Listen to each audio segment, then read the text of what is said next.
Hey folks, we're here today to do a review and first impressions for Above and Below. Now, I have not yet played this game.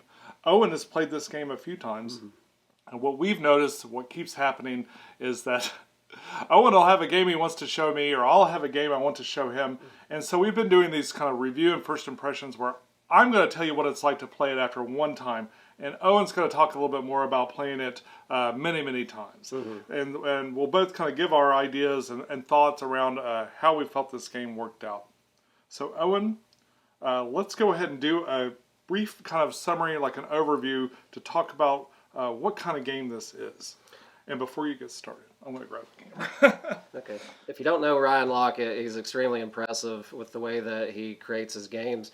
He designs the game, he paints the games, and the new games that he's got. He's actually even doing the music with his wife, so his wife helps him as well. But I would say Above and Below is kind of the gateway game to Ryan Laukat's just his whole series genre of style of game.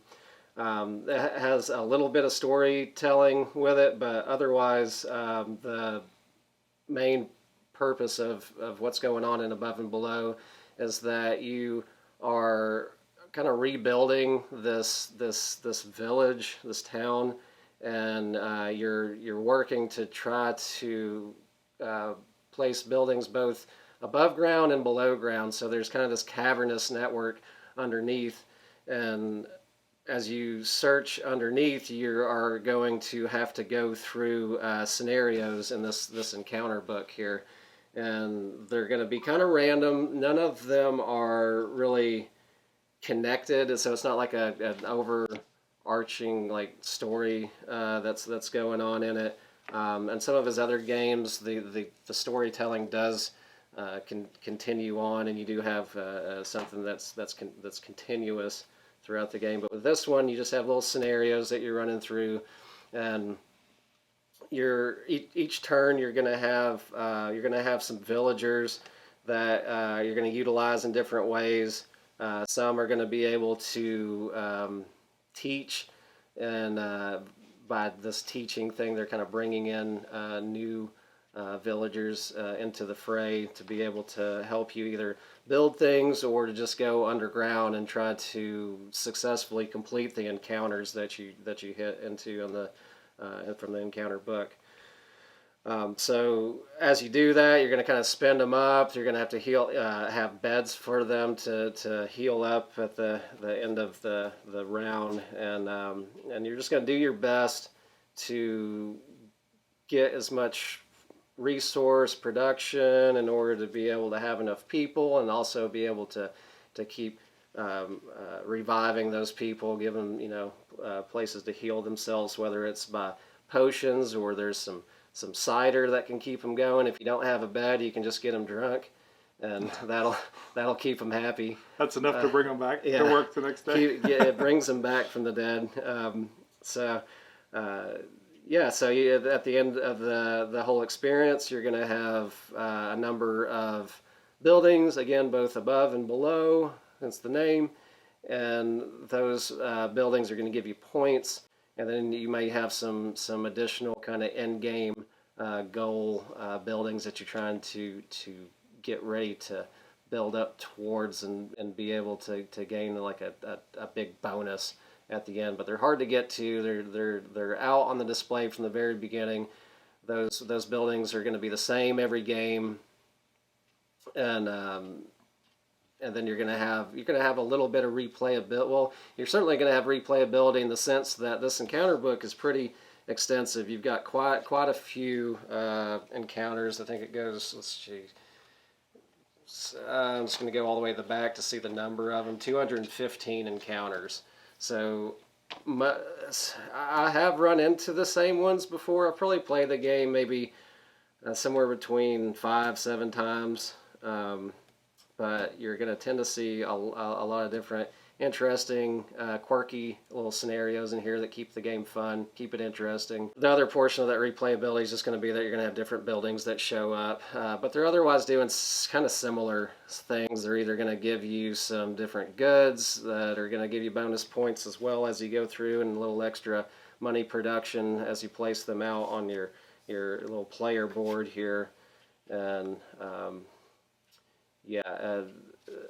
I've found it very enjoyable, though, the replays that I've had. I haven't felt like the game's gotten stale. Maybe if I played it over and over and over again, then at some point, you're going to get a little wore out on it. But I found it very, very enjoyable to keep playing. It's definitely one of the games I like to keep in my collection. So. Well, I definitely look forward to trying it out. Let's get a game in. Yep. And then we'll talk about it some more. All right, sounds good. See you in a minute.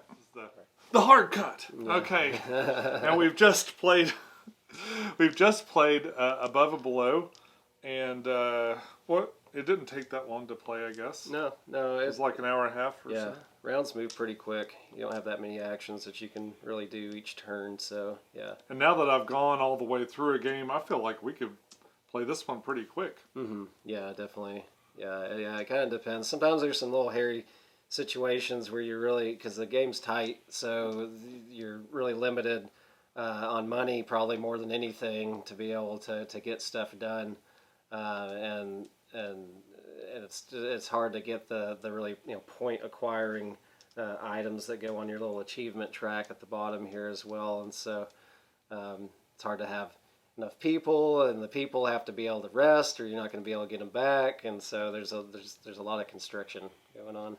So what is your favorite mechanism in this game? Well, definitely going into the dungeon. I mean, I really like the little bit of the flavor text that they use in this encounter book here. Exploring the caverns. Yeah, some of them are more interesting than others. Some are kind of basic, but it's always it's such a pleasant surprise and reward when you complete something that's difficult from the encounter book, and you get like a handful of money and an item that you could really use, and the other thing you get is an opportunity to build something on that encounter. So you pull a card from the encounter and you roll a dice. It seemed like the higher rolls were more elaborate scenarios that you've encountered. It's hard to say, because I've kept myself from going through and reading through the book, because I want there to be new things whenever I play.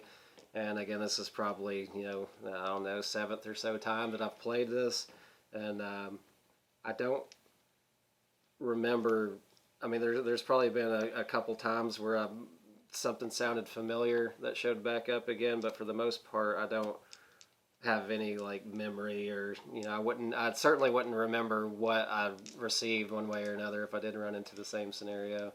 Yeah, so. And even though some of the scenarios are pretty short and sweet, there's obviously there's hundreds of different possibilities. It goes to 213 possible encounters in there. Yeah, quite a few. Yeah, so enough to keep the game fresh enough to keep feeling like it's a real exploration when you go down below, and like Sean was saying, when you do that, you complete one of those sections, you get a build location for the underground areas, and the cards that you get that show up from the deck for the underground buildings, they get placed onto those areas. Yeah, a lot of them it's kind of like you're digging it out, you're digging it out, and then you've got room to put the building there. Exactly. Yeah, and it seems like there's more like point opportunities with the ones that you get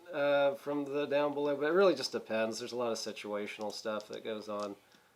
It's really hard for me to find like a real strategy in the game, because it seems like every time I start out, I'm like, I don't really know. I'm just kind of doing some stuff, getting trying to find some beds so I can put some more people down without them being tired every day, and then from there on, it's trying to just figure out what direction am I going to go in for points, and there's always a handful of different ones to go for, and it's kind of hard to really narrow that down when you're looking at this big smattering of all these buildings that you can't purchase because you don't have enough money for them. Well, this wouldn't really be worker placement, would it? Wait, you got the worker concept because you got the little actions that they can do. You kind of spend a worker to do it. So it doesn't have like the physical mechanism of worker placement, but it's basically the same kind of thing. Yeah, I guess you still probably would call it worker placement though, because you do have a row of actions that you can do.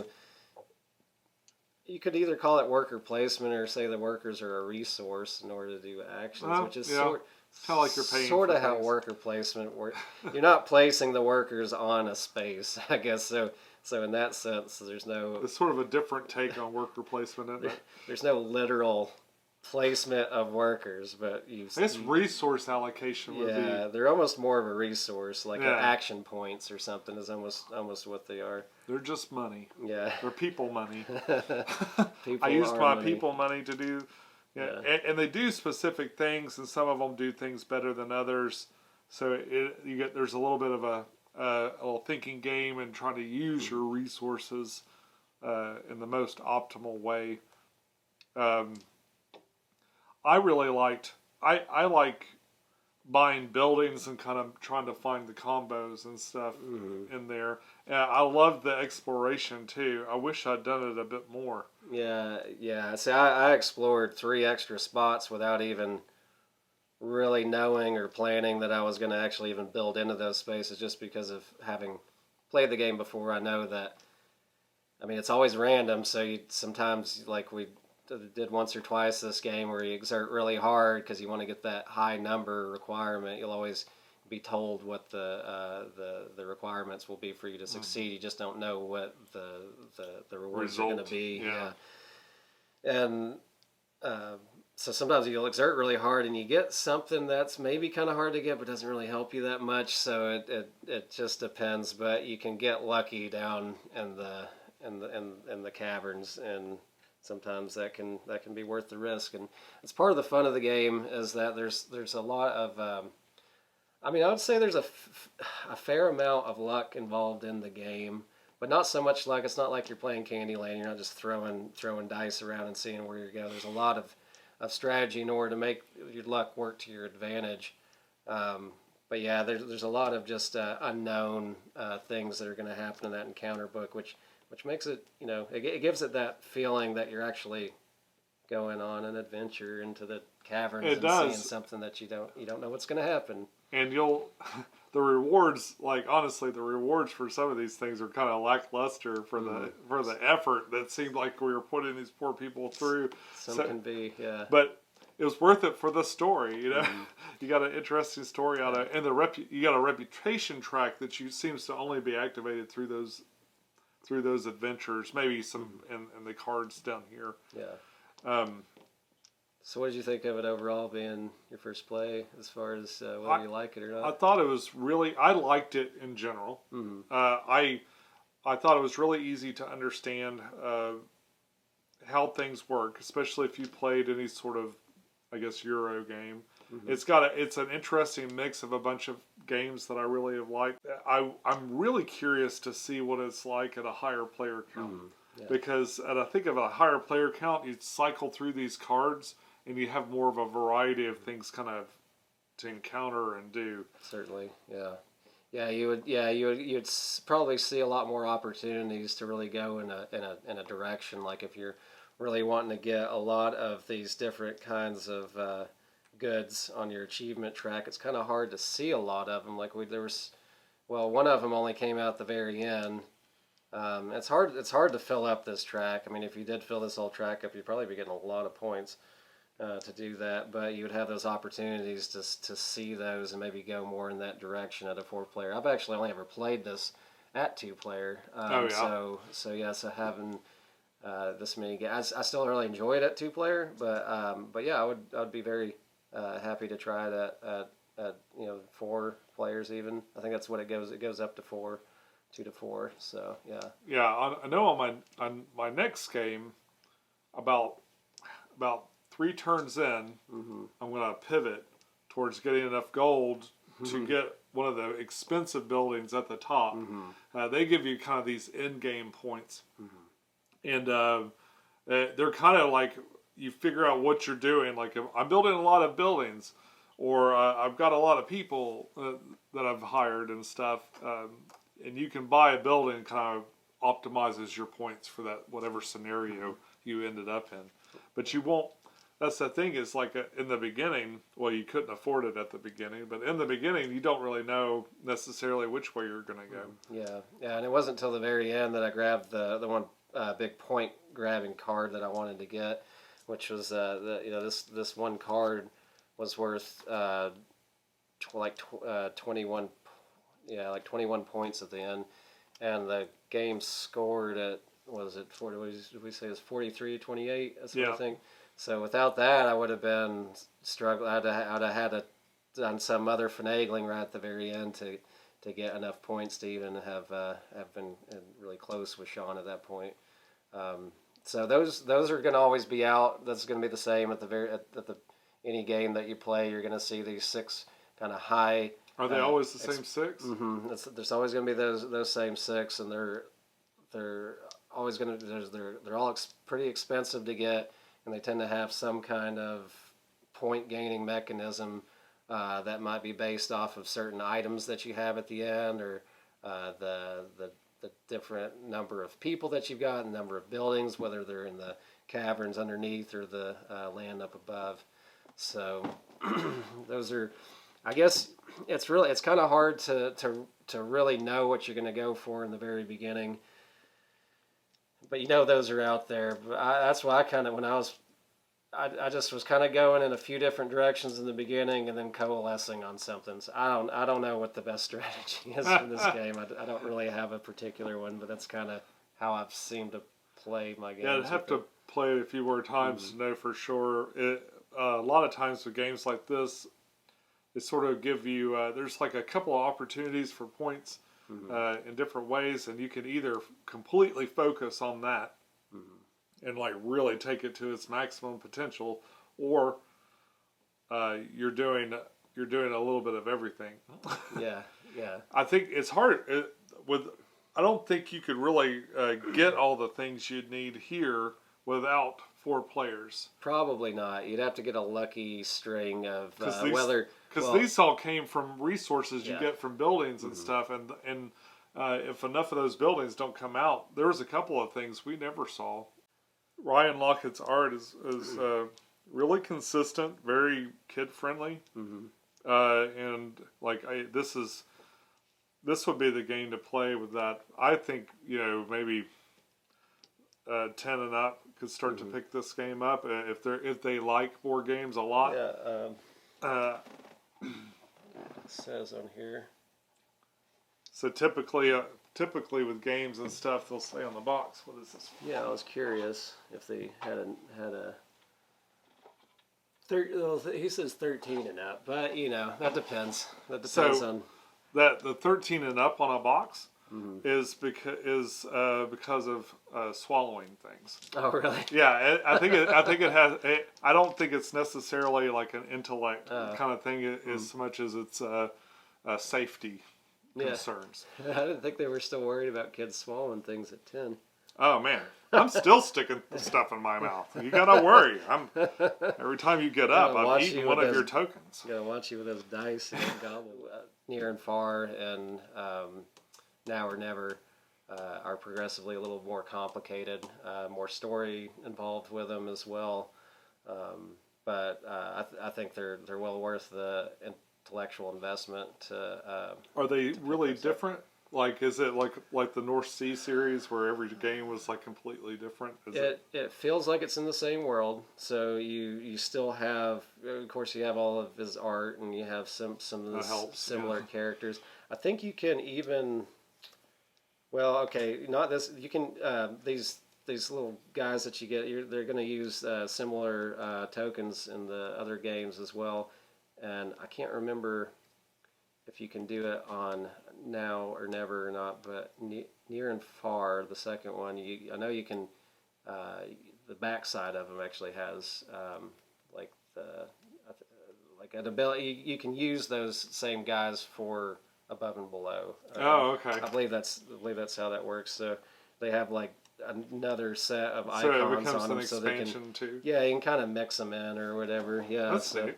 so they just kind of tie the game in a little bit. But the main difference on near and far is that you're one person and you are traveling between a village and I guess this is kind of the building of the village, and then near and far you're kind of coming out of the village and going into other places and trying to acquire some kind of fame or something as you go through and hit some more story components too as you're questing around, and then yeah, now or never is more of a there's a little bit more of a even more of a city kind of building thing that's going on in it, as well as the adventuring. It kind of ties more of it all together and just becomes in general a more complicated and longer game. But both of them are very enjoyable. I feel like the last one in the series is the best personally, but it's not hard to get above and below. It's What's still, it cost? It's so I think the retails for around 50, and then you can find it even cheaper. Probably around 35. And so this is it's still heavily printed, and the other two are as well. Just Islebound is the one that you can't get into. But this has been out and since 2015, so this is getting to be about an 8-year-old game now. But it's still worth picking up, and especially if you've got a board game meetup like what we have, where we're going and usually playing games are only going to last for an hour to 2 hours at a time. You don't want to get people too heavily burnt out. Those are nice games to have. Yeah, it's cool too. Like, if this is a game you can teach really fast, so you could bring this out. To me, this is like a perfect Thanksgiving Day game. Sure. You play with your family or something like that, or something you're playing 2-player, maybe with your spouse in the afternoon, or a family game, a great family game to kind of introduce younger folks into maybe more complicated games, kind of bring them out of that My Little Scythe and into something a little bit more complicated. My little Ryan Laukat game. I played Wizard Kittens yesterday. Yeah. I probably won't be reviewing that anytime soon, but it was interesting. Yeah. Internet loves cats. So and then if you do notice these little trays, these are 3D printed, so those do not come with the game. The game's going to just be bags basically. So is that what it didn't come with an insert? I don't believe it had much of an insert. If it did, it was probably just a cardboard. I threw it out, so I can't remember. It's been a while, but I think it was probably just a couple cardboard sections, like maybe 2 spaces or something that were just more or less open for you to separate bags into 2 sections. I can't remember exactly. So don't expect that to be there unless you have a 3D printer. You can just print one yourself. Gorgeous artwork, interesting story, very compelling adventure game, and I really liked it. I really liked it for my first try. I'd be willing to play it again. Yeah. Definitely. Yeah, and I would be willing to play it again myself. I enjoy it. It's not too heavy. I think that's a good value for in the $50 range. Definitely $50-$60. Definitely is. It's a good staple game to have around. If you liked this video, be sure to click like. We really appreciate it. Be sure to leave a comment down below. Let me know if you've ever played this game and what you thought about it. I'd be curious to know. We'll be back soon with more videos. Until next time, enjoy your games, and we'll see you soon. Bye-bye.